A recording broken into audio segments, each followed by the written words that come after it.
नमस्कार विद्यार्थी मित्रांनो, स्वागत आहे तुम्हा सर्वांचं जीके कट्टा आपल्या YouTube चॅनलवरती। तर आजच्या या व्हिडिओमध्ये आपण पाहणार आहोत जिल्हा न्यायालय भरती 2024 कनिष्ठ लिपिक शिपाई हमालसाठी अतिशय महत्त्वाचे प्रश्न घेणार आहोत जीकेचे, जे तुम्हाला उपयोगी पडतील परीक्षेच्या दृष्टिकोनातून। तर तुमचा स्कोर किती आला ते सांगायला विसरू नका व्हिडिओच्या शेवटी, आणि व्हिडिओ पूर्ण पहा शेवटपर्यंत। आणि चॅनलवर नवीन असाल तर सबस्क्राइब करा, लाईक करा आणि शेअर करा, जेणेकरून तुम्हाला पुढील व्हिडिओचं नोटिफिकेशन मिळेल। तुमचा पहिला प्रश्न आहे, महाराष्ट्रात खालीलपैकी कोणत्या जिल्ह्यात सर्वाधिक महानगरपालिका आहेत? ए मुंबई, बी पुणे, सी ठाणे, डी नागपूर। उत्तर माहिती असल्यास कमेंट करून सांगा, आणि चॅनल नवीन असाल तर सबस्क्राइब करायला विसरू नका। तुमच्या या प्रश्नाचे योग्य उत्तर आहे सी ठाणे। पुढील प्रश्न आहे, खालीलपैकी कोणत्या क्षेत्रात नोबेल पुरस्कार दिला जात नाही? ए शांतता, बी साहित्य, सी कला, डी रसायनशास्त्र। तुमचे या प्रश्नाचे योग्य उत्तर आहे सी कला। पुढील प्रश्न आहे, ग्रामपंचायतीत सर्वात जास्त सदस्य संख्या किती असू शकते? ए 15, बी 17, सी 13, डी 20।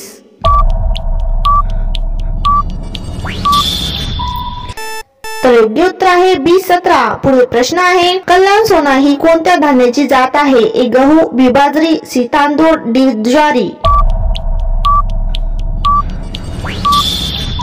तर या प्रश्नाचे योग्य उत्तर आहे ए गहू।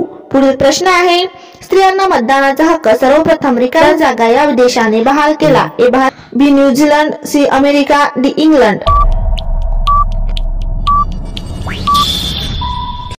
योग्य उत्तर आहे बी न्यूझीलंड। पुढील प्रश्न आहे, सत्यशोधक समाजाची स्थापना कोणी केली? ए महात्मा गांधी, बी महात्मा फुले, सी गोपाळ गणेश आगरकर, डी गोपाळ हरी देशमुख। उत्तर माहिती असल्यास कमेंट करून सांगा।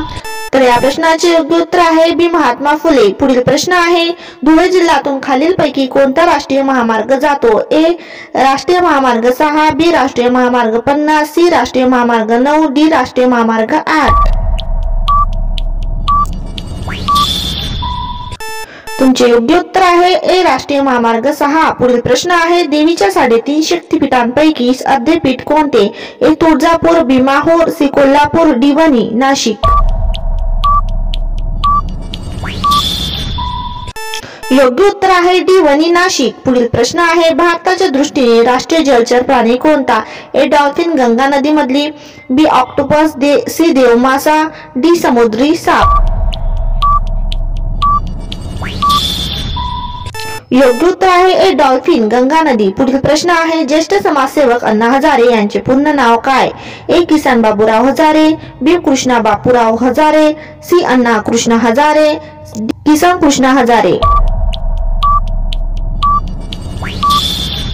योग्य उत्तर आहे ए किसन बाबूराव हजारे। पुढील प्रश्न आहे, महाराष्ट्राचा अति दक्षिणेकडील जिल्हा कोणता आहे? ए कोल्हापूर, बी सिंधुदुर्ग, सी रत्नागिरी, डी यापैकी नाही। तर तुमचे या प्रश्नाचे योग्य उत्तर आहे बी सिंधुदुर्ग। पुढील प्रश्न आहे, महाराष्ट्रात खालीलपैकी कोणत्या राज्याची सीमा लागून नाही? ए मध्य प्रदेश, बी छत्तीसगड, सी आंध्र प्रदेश, डी यापैकी नाही। योग्य उत्तर आहे सी आंध्र प्रदेश। पुढील प्रश्न आहे, खालीलपैकी कोणता वायू उदासीन वायू आहे? A methane, B nitrogen dioxide, C sulphur trioxide, D hydrogen sulphide.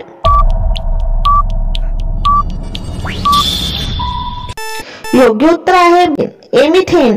पुढील प्रश्न आहे, पानिपतची तिसरी लढाई अहमदशाह अब्दाली व रिकामी जागा यांच्यात झाली? ए राजपूत, बी शीख, सी मुघल, डी मराठे।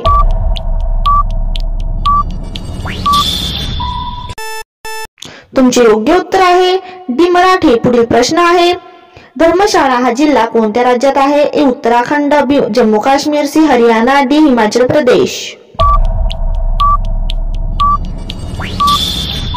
तुमचे योग्य उत्तर आहे डी हिमाचल प्रदेश। पुढील प्रश्न आहे, भारताचा एकमेव जागृत ज्वालामुखी कोठे आहे? ए गुजरात, बी अंदमान निकोबार द्वीप समूह, सी महाराष्ट्र, डी अरुणाचल प्रदेश।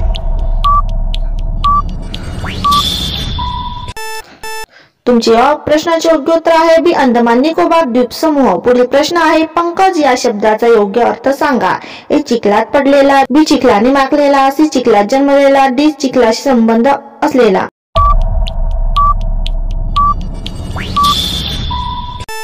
योग्य उत्तर आहे सी चिखलात जन्मलेला। पुढील प्रश्न आहे, राज्यपाल यांना शपथ कोणामार्फत देण्यात येते? ए मुख्यमंत्री, बी राष्ट्रपती, सी उच्च न्यायालयाचे मुख्य न्यायाधीश, डी सर्वोच्च न्यायालयाचे मुख्य न्यायाधीश।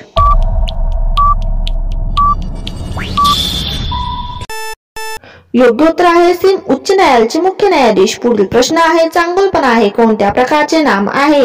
ए भाववाचक नाम, बी विशेष नाम, सी सामान्य नाम, डी सर्वनाम। तुमचे या प्रश्नाचे योग्य उत्तर आहे ए भाववाचक नाम। पुढील प्रश्न आहे, खालीलपैकी ओष्ठ वर्ण कोणते? ए द, बी ध, सी क, डी प। उत्तर माहिती असल्यास कॉमेंट करून सांगा आणि व्हिडिओ शेवटी तुमचा स्कोर किती आला ते सुद्धा सांगा। योग्य उत्तर आहे डी प। तर विद्यार्थी मित्रांनो, आजचे प्रश्न तुम्हाला कसे वाटले ते कमेंट बॉक्स मध्ये नक्कीच सांगा। तुमचा स्कोर सुद्धा सांगा आणि व्हिडिओला लाईक करा, शेअर करा आणि कॉमेंट सुद्धा करा, जेणेकरून तुम्हाला पुढील व्हिडिओचं नोटिफिकेशन मिळेल।